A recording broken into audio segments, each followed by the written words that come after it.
Rory McIlroy will be playing in the Australian Open, and that Australian Open will be at Royal Melbourne, Nick. Wow. That's big news. That is huge news. That's huge news.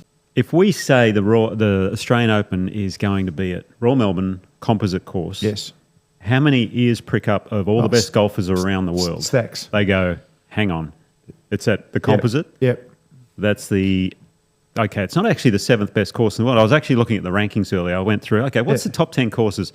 Royal Melbourne West ranks number 7. West. Now, the Composite, as we know, is much better. I will happily say that Royal Melbourne Composite is 35% better, 30 or 40% better than the West. Yeah, okay. So it's a top 5 golf course in the world. Exactly. Now, number 8, funnily enough, sitting right behind Royal Melbourne West is Oakmont, where the US Open is on. Yes. 9's Augusta. We just had the Masters. Yes.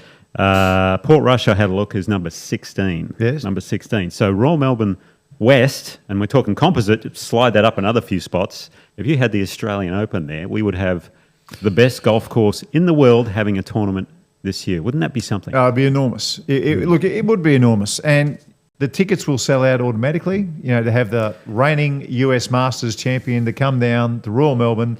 People will fly in from everywhere. They'll fly in from New Zealand. They'll fly in from Queensland. They'll fly in for a number of reasons too.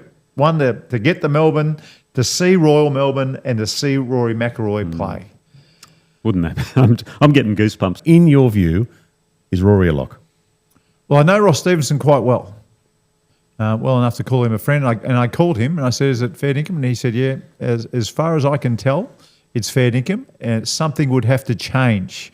So as we speak here right now, it's going to happen, but we all know in the sporting world that things can change.